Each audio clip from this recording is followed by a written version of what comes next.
This is Betatron, Investing in Asia, a podcast for people who want to invest in Asia's future.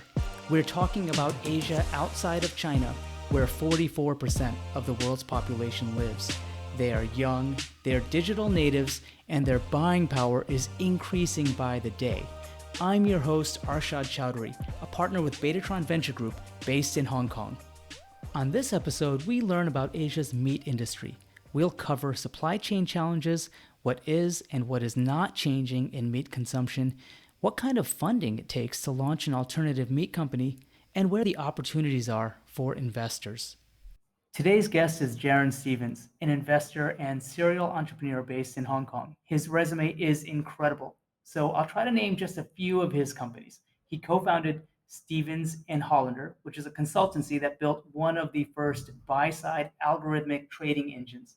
He also founded High Stakes, which is a casino gaming consultancy, and he co-founded Meat Market, where they've been selling perishable food, especially meat, online in Hong Kong since 2006. Today, we're going to be looking at the meat industry in Asia, something that Jarron knows quite a bit about. Why don't we dive right in? So Jarron, thanks a lot for joining us today.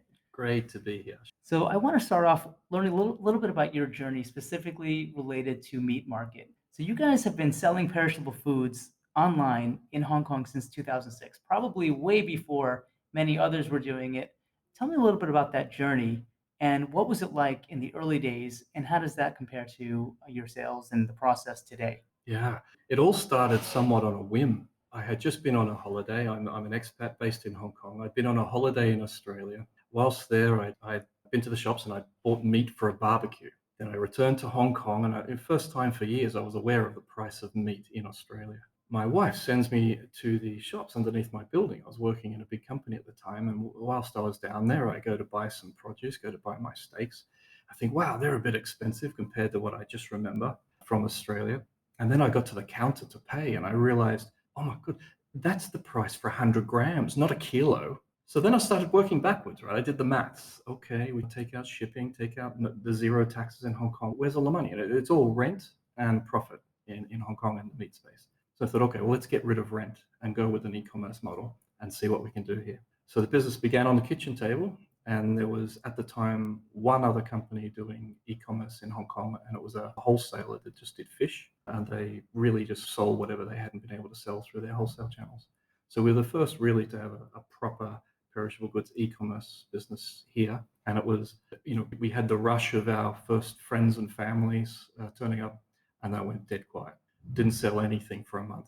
It was horrifying. I was still working, and I built this website overnight, on my weekends. And then bit by bit, it started to pick up. And we realized that the biggest thing about perishable goods e-commerce, more than any other space of e-commerce, is that your supply lines are customer facing, but they really, really, truly are. Because it's perishable, everything has to happen now.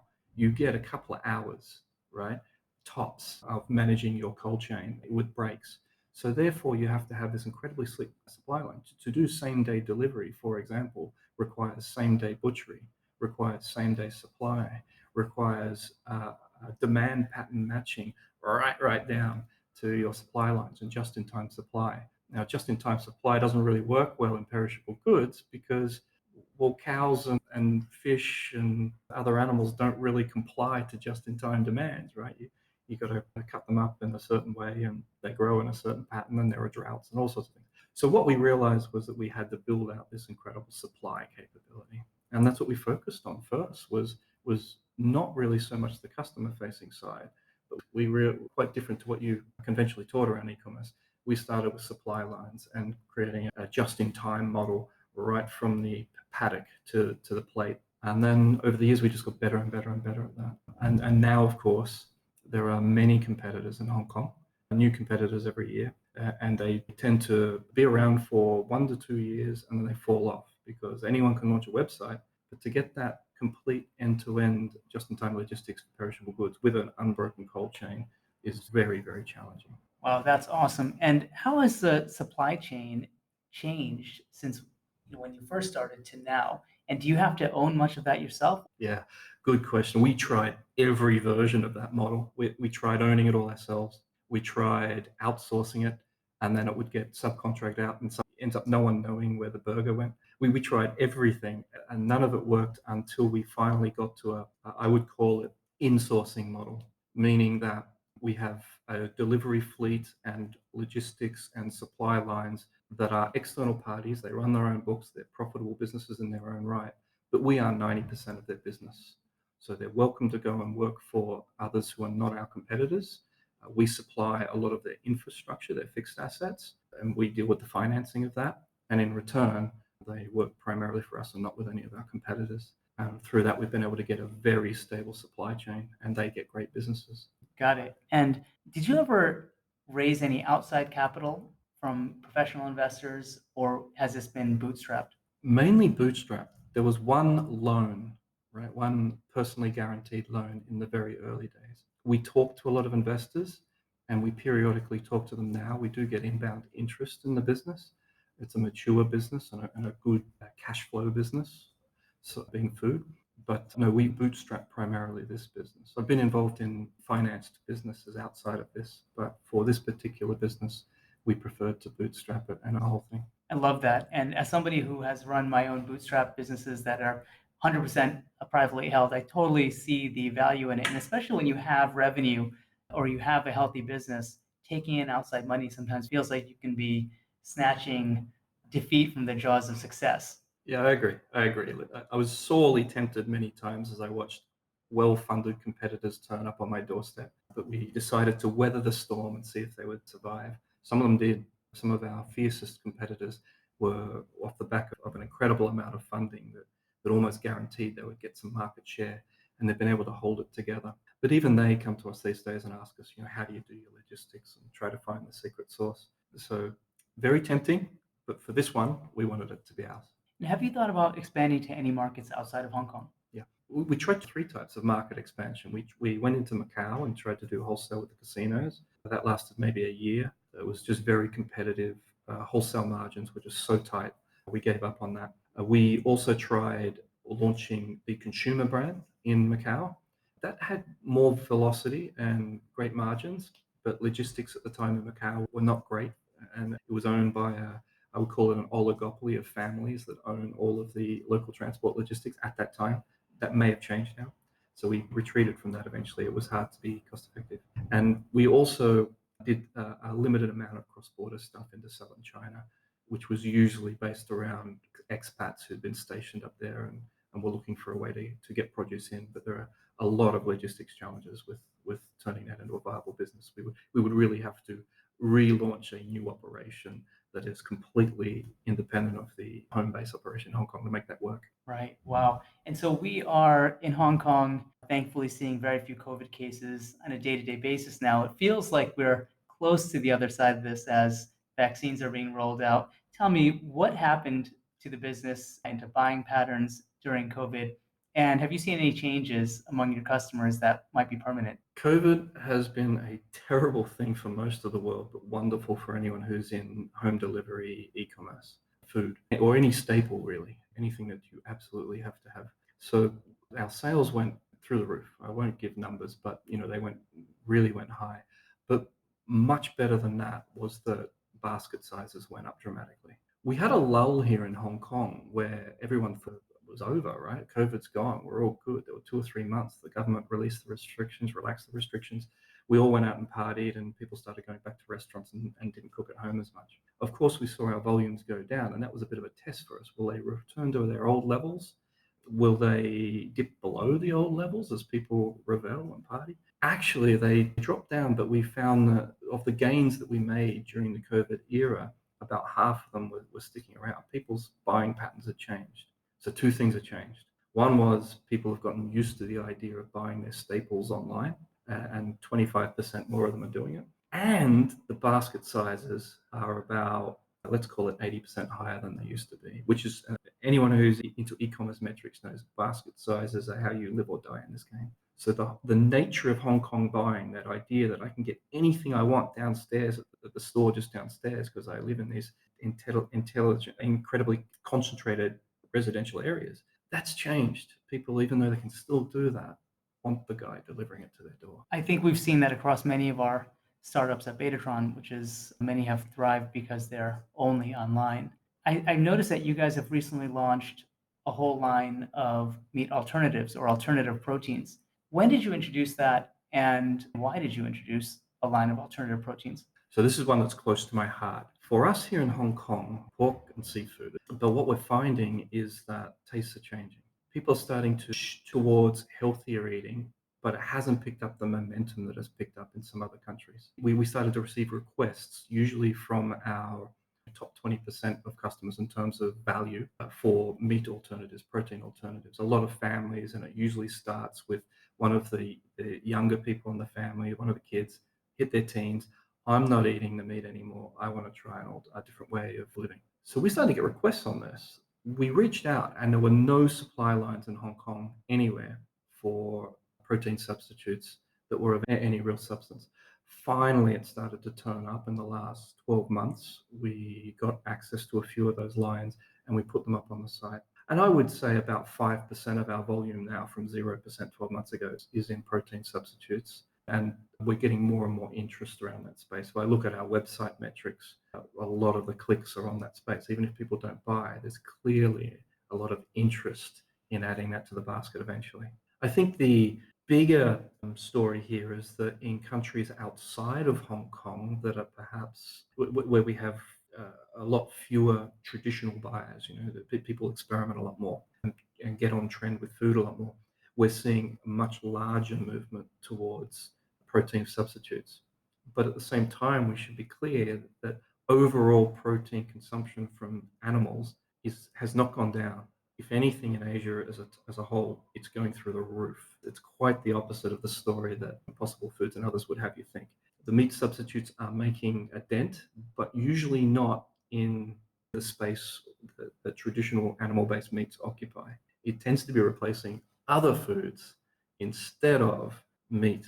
So to give you some statistics here around Asia, the top meat eaters in the world are the Australians, yeah, you go Australia, and the US, where people eat essentially half a cow a year if we exclude seafood. When you talk about China, people eat half of that. So they're eating a quarter of a cow a year equivalent. And aspirationally, the middle class in China is the fastest growing population on the planet. If you were to call them a country, the middle class, they are the fastest growing population on the planet. If they have this aspiration to get to that 80 to 100%, which is where most of the West is, of half a cow, then that means we literally have to double our capacity to create meat. We can't actually do that. Mathematically, there's not enough arable land, there's not enough fresh water, there's not enough of any of the pieces we need to be able to do that.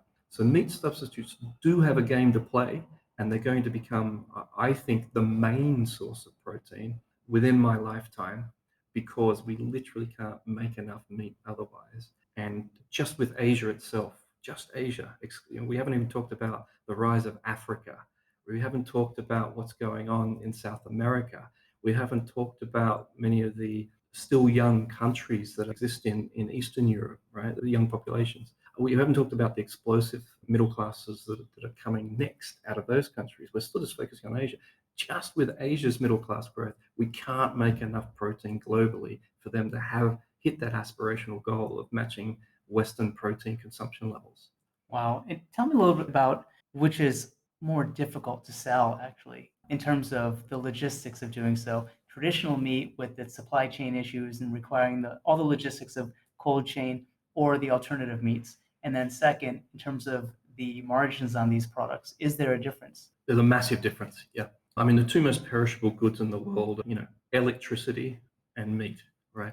Electricity, we've got the Elon Musks of the world coming up with battery technology to solve that problem. We can store electricity. It's almost a non-perishable now. But when we start to get into meat, we're still using a lot of very traditional mechanisms, right? You still need a freezer that goes -20, right? You still need a fridge that goes -2 or, up to 4. You still need all of these things in an unbroken transport chain to be able to get full lifetime out of most meats. So the logistics involved and the energy consumption and the complexity of the supply chain, especially when we go back to that original piece around e-commerce, demand-driven e-commerce, where everything has to be just in time. it becomes incredibly expensive. It's multiples the cost of sending out an iPhone in terms of the logistics cost, something that is just non-perishable. And in Asia generally, that supply chain, that cold chain has up until, I would say, a couple of years ago, been pretty rustic. A lot of breaks in the supply chain. So Macau, when the casinos opened up in Macau and everyone flooded in and enjoyed these glitzy casinos and lavish banquet tables, nearly all of that produce was being shipped over from Hong Kong, all of the fresh produce, on open air barges with ice buckets because they didn't have enough power to handle refrigeration for most produce. If people knew that their oysters were turning up and they've been out in the sun all day in an ice bucket, which is maybe just enough, to get it in, they'd be horrified. But that was all that was really available. And that's Hong Kong, a fairly mature economy. And when we go into other parts of the world, it's other parts of Asia, it's obviously a worse story with big breaks in the cold chain. China, incidentally, has done a lot of great work. And in the last few years in particular, the cold chains in China are now world class in many areas, especially on the East Coast. If you go inland, of course, it gets a bit rustic, but certainly it's gotten a lot better. Now, if we compare that to meat substitutes, depending on the nature of the meat substitute, they can be on the shelf in a vacuum packed bag for 2 years without any refrigeration. Some of them you can't do that because certain types of bacteria and so forth are used, which don't allow it. They start to assume characteristics somewhat similar to meat, organic oils and so forth that will rot, that bacteria can prosper in without refrigeration. But as a general rule, some of the newer things we're seeing, like algae and so forth, crickets, believe it or not, all these newer forms of protein, you can store them for a very, very long time without having to worry about refrigeration. So it's when you think about food loss, with all of these cold chains, it is estimated that up to 50% of the value of what is shipped from the farm ends up getting wasted through the various breaks or wastage in that cold chain, most of which is due to the challenge of perishable logistics. Looking forward, it seems like you are spending more and more time and energy looking into the alternative meat space. Tell me a little bit about how you think about it as an investor. Where are the opportunities, and where do you think you'll be spending most of your time? So I think this space is the space for the next 20 years. We're talking about regional food security, not global food security, right? Food security used to be, I have great supply lines with other countries, but then COVID taught us that you can't rely on those. Countries will compete to be safe. So the big push right now is for any country that is a net importer of calories, those countries now want regional food security, whether that is a stated ambition or whether it is an ambition that they're acting on in various ways. What that means is that there is this almost government mandated globally pool of money starting to turn up to go into both economically and ecologically sustainable replacements for the way that we do food now, with a regional food security angle.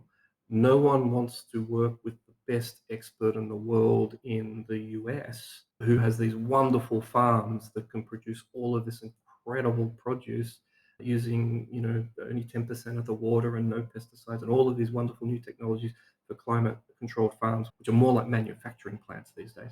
But no one cares over here so much, because I want to know when there is a trade war, when COVID kicks up, when there are political tensions, I want to know that I can feed my people here. So we're seeing an explosion of investment in climate controlled farms and the auxiliary technologies and business practices around them. My direction at the moment is the auxiliary technologies. There's a lot of wonderful IP. It's moving throughout the world. So IP that is able to be portable, and that IP has to be based around using far less water for a given output of calories and protein in particular. So what's an example of an auxiliary technology or service? Sure. So, there's one I'm working on right now, which I won't give the details because there's some proprietary stuff in here. But, one of them is an algae that can produce omega-3 oils and protein, the two, if you like, byproducts, outputs, using specialized ponds. It's brackish salt water, and it produces all of this at a cost level that it wipes out every technology that's available on the market right now. So the model for businesses like this tends to be prove the technology with the first installation, which costs 10, 25 million, whatever it is, right? Prove that first model, get it working, show the numbers, Usually these businesses have offtake agreements and have sold all of their produce for the next 2 years before they even break ground. Then they go on a licensing mission and they do deals with international governments and commercial farms who want to also build these incredible farms. So what you end up with is this endless protein supply, for example, that requires no fresh water, salt water only, can pull it out of groundwater. It actually takes pollutants out of the air, if anything. It is, most food import export around the world can really be seen as the import and export of fresh water supplies, right? China imports so much, mostly because 80% of the water is undrinkable. It's the biggest problem in China. With these sorts of farming techniques, that becomes irrelevant. So technologies around, in and around that space of that nature that can completely change the way that we do farming, that we produce proteins, are wonderful. But right now, are you ready? Well, you're a vegan, so maybe not. But your meat-eating friends ready to eat a slightly green powder for their protein, right? Are they ready to fortify their existing vegetables with protein in some clearly, it's like adding salt on your meal. You put some protein on your meal, right? It's slightly green, it has an edamame taste, right? Like the Japanese.